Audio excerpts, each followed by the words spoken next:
کہ وہاں پر اگر معاملات صحیح معنوں میں نہ حل ہو سکیں تو ہم افغان حکومت کے ایما پر وہاں مداخلت کرتے رہیں گے. انہوں نے یہ بات بہت واضح طور پہ کی اور ان کا کہ ہماری خواہش ہے کہ ہم ایک طے شدہ ڈپلومیسی کے تحت وہاں امن اور امن معاہدے کو مستقل حل کے طور پہ لانے کے لیے کام کریں.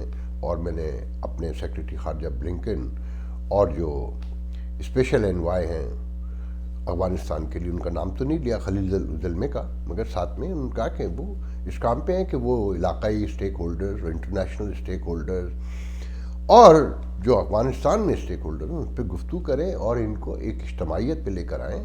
اور ساتھ میں جو علاقے کے ممالک ہیں ان پر بھی یہ لازم ہے کہ وہ ان کی فلاح کے لیے، بھلا کے لیے، امن کی مستقل امن کے لیے وہ ان کو رضامند کریں، اور خاص کر طالبان کو کہ اجتماعیت میں اور اتفاق اتحاد سے ہی یہاں ایک حکومت بن سکتی اور چل سکتی اور امن آ سکتا ہے. اور طالبان کو بھی اس بارے میں اچھی طریقے سے پتہ ہے. ساتھ میں جب سوال جواب کا سیشن ہوا، اور یہ پہلی بار میں نے دیکھا کہ سوال جواب کے لیے صحافی اتنے فرسٹریٹڈ تھے کہ پاکستان جیسا شور جو ہم عام پریس کانفرنسوں پاکستان میں دیکھتے ہیں نا کہ ایک دم غلغہ اٹھتا ہے اور جیسی تقریر ختم ہوتی ہے پریس کانفرنس کرنے والے کی اور سوالات کی بوچھاڑ شروع ہو جاتی ہے، کوئی ترتیب نہیں رہتی، تو پہلی بار وائٹ ہاؤس میں دیکھنے میں آیا. اور حیران کن طور پہ جو میجر رپورٹرز جو زیادہ تر اکثر تعداد میں تھیں وہ خواتین تھیں، جن میں سے CNN کو جیسے میں پہچانتا ہوں، واشنگٹن پوسٹ کو میں پہچانتا ہوں، نیو یارک ٹائمز سے لے کر مختلف، اور ایک دو مرد بھی تھے، مگر خواتین نے زیادہ سوالات کیے. تو پہلا سوال یہی تھا کہ طالبان تو کہتے ہیں کہ ہم تقریباً قبضہ مکمل کر چکے ہیں اور کرنے والے ہیں. تو بائیڈن نے بہت ہی کانفیڈنٹلی یہ کہا کہ یہ پاسبل نہیں ہے کہ طالبان مکمل قبضہ کر لیں. ان کی تعداد ہے 75,000 اور افغان فورسز جنہیں ہم نے ٹرینڈ کیا ہے وہ 3 لاکھ ہیں. ان کے ساتھ اکوپمنٹ ہے، ویل سوفسٹیکیٹڈ ویپن ہے، ان کے پاس فضائیہ ہے اور ہماری سپورٹ حاصل ہے. ہم ہر قدم پر ان کی مدد کے لیے تیار ہیں. طالبان اتنی آسانی سے قبضہ نہیں کر سکتے. اس کا نتیجہ ایک خوفناک لڑائی کی شکل میں تو نکل سکتا ہے، مگر طالبان قبضہ نہیں کر سکتے. گو کہ طالبان نے کل اس تقریر کے بعد ہی پریس کانفرنس کر کے کہا کہ انہوں نے 85% افغانستان پہ قبضہ کر لیا ہے، اسپیشلی جو بارڈر ایریا ہیں جو دوسرے ملکوں سے ملتے ہیں، ایران سے، پاکستان سے، مختلف حوالوں سے. تو یہ بڑی امپورٹنٹ بات ہے کہ ان کا اتھارٹی ہمارے پاس موجود ہے کہ ہم مداخلت کرتے رہیں گے. میں نے کل بھی کہا تھا کہ وہ کوریڈور پاکستان نے تو دیا ہوا ہے نا، جو 30 ایئر کا معاہدہ ہے، اس سے تو انکار نہیں کر سکتے. اور پھر طالبان ایک اپنی مستی میں ہے اور شاید انہیں ایسا لگ رہا ہے، جو مجھے نظر آتا ہے کہ ان کا اعتماد جان بوجھ کے بڑھایا جا رہا ہے تاکہ انہیں مارنے میں آسانی رہے اور وہ دھوکے میں مارے جائیں. تو بہتر ہے کہ وہ معاملات کو سمجھ لیں. یہ تو اب ان پر ہی ڈیپینڈ کرتا ہے. ساتھ میں یہاں پر یہ بھی کہوں گا کہ جب انہوں نے کہا پریزیڈنٹ بائیڈن نے کہ میں نے بلنکن کو اور اسپیشل انوائے ہیں ان سے کہا ہے کہ وہ علاقائی اور انٹرنیشنل اسٹیک ہولڈر سے بات کریں اور ان پر یہ انہیں سمجھانے کی کوشش کریں کہ انہیں کیسے معاملات کو وہاں درست کرنا ہے اور اپنا رول کیسے ادا کرنا ہے. تو اس کے فوراً بعد بلنکن کی کال گئی شاہ محمود قریشی کو.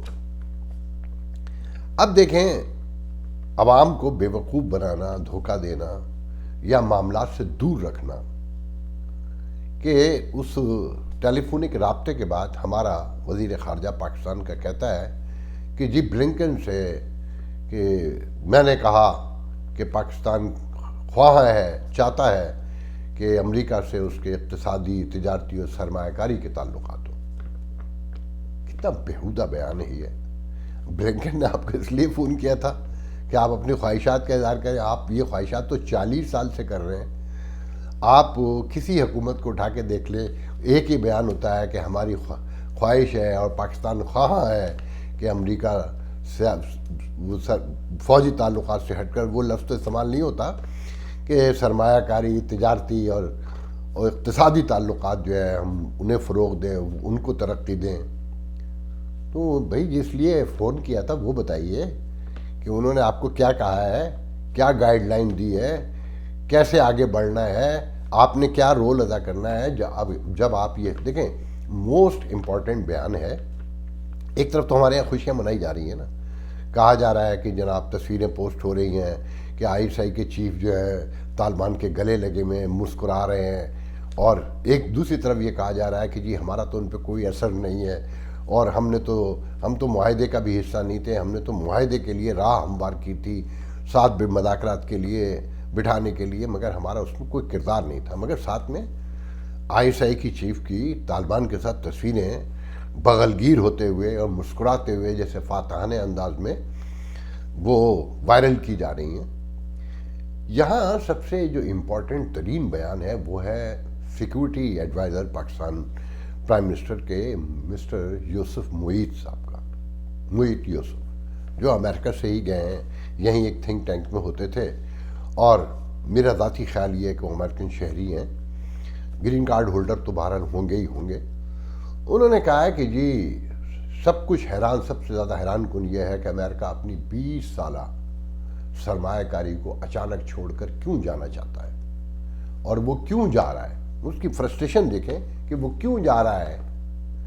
مطلب یہ کہ اسے نہیں جانا چاہیے موجود حالات میں، اور ساتھ میں یہ کہ جب پاکستان مشورے دیتا ہے تو کہا جاتا ہے مداخلت کر رہے ہیں، اور جب خاموش ہو جاتا ہے، نیوٹرل ہو جاتا ہے، تو کہا جاتا ہے کہ وہ اپنا رول ادا نہیں کر رہا.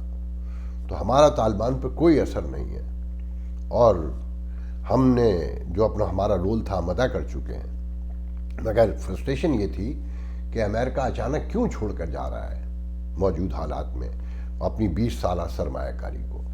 تو اس کی روشنی میں دیکھیں کہ پاکستان کتنا پریشان ہے، اور اسے کن حالات کا سامنا کرنا پڑ سکتا ہے کہ اگر لیٹ سے مان لے کہ طالبان قبضہ کر لیتے ہیں. دنیا تو نہیں مانے گی نا، میں نے کل بھی بتایا تھا آپ کو. اور اگر پاکستان نہیں مانے گا تو طالبان کا دباؤ برداشت کرنے کے لیے پاکستان کو تیار رہنا چاہیے، اور اگر پاکستان تسلیم کر لیتا ہے تو پوری دنیا کا دباؤ پاکستان پر ہوگا. تو کیا اس کے لیے ہم تیار ہیں؟ اچھا، پھر ساتھ میں ایک دلچسپ بات یہ کہ پاکستانی عوام کو تو کچھ بتایا ہی نہیں جاتا کہ امریکہ سے، یورپ سے اور مڈل ایسٹ سے جانے والی تمام ایئر لائنیں پاکستان میں کوئی ایئر لائن اس وقت نہیں جا رہی.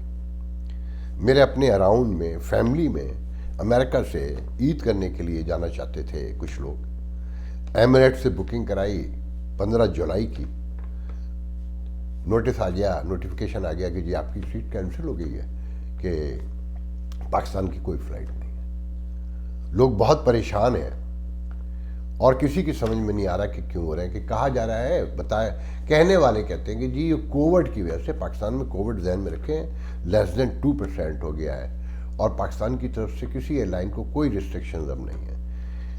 جو میری معلومات ہیں وہ یہ ہیں کہ جو امریکہ کا لانگسٹ وار کا وڈرال ہو رہا ہے 20 ایئر کے بعد، وہاں اندازہ ہے کہ کتنا ایکوپمنٹ ہے، کتنا ساز و سامان ہے جنگی جدید ترین، وہ موو ہو رہا ہے.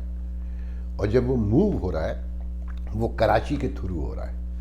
تو انہوں نے کیا کیا امریکنز نے کہ ساری اس خطے میں جانے والی ایئر لائنز کو سب کو خود کہہ دیا ہے کہ ہم نے ریسٹرکشنز لگائی ہوئی ہیں، ہمیں خطرہ ہے کہ ہمارے وڈرال میں انٹرپٹ کرنے کی کوشش نہ کی جائے. کہیں جب ہمارے جہاز اتر رہے ہوں، افغانستان سے آ رہے ہوں اور کراچی اتر رہے ہوں، تو ہم کسی وقت بھی فضا میں کوئی حملہ کر سکتے ہیں. اس لیے بہتر ہے کہ اپنے پیسنجر پلینز لے کر نہ آئیں. اس لیے بتانے والے بتاتے ہیں کہ جو پاکستان کو ایئر لائن جایا کرتی تھیں، ایمریٹس وغیرہ، اتحاد، اور مجھے ایک یہ بھی پتہ چلا ہے کہ بہت مشکلوں سے پچھلے دنوں ایک استنبول سے ایک فلائٹ پہنچی ہے پاکستان. کافی عرصے کے بعد میں کچھ لوگ پھنسے ہوئے تھے، مگر باقی ایئر لائنز پہ ریسٹرکشنز ہیں اور بتا کوئی نہیں رہا ہے. ساتھ میں یہ بھی بتا دوں کہ قطر ایئر لائن ڈیلس سے ابھی بھی بکنگ کھلی ہوئی ہے اور سیٹیں بک کر رہی ہے، مگر کیا وہ فلائٹ جائے گی نہیں جائے گی، آئی ہیو نو آئیڈیا. تو میں یہ چاہتا تھا کہ آپ لوگوں کو میں شیئر کروں.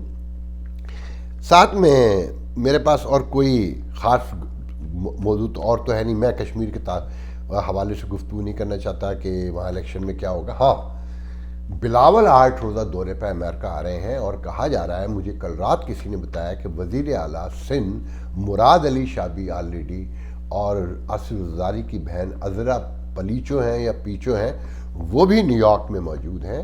اور یہاں پیپلز پارٹی کے حلقے یہ تاثر دے رہے ہیں کہ بلاول کی بہت ہی اہم میٹنگز ہیں واشنگٹن ڈی سی میں. اب سچ جھوٹ کا مجھے نہیں پتا، میری ابھی تک کسی سے گفتگو نہیں ہوئی ہے. آج کے لیے اتنا بہت ہے، انشاءاللہ اگلے ویلاگ میں آپ سے گفتگو ہوگی. اللہ حافظ.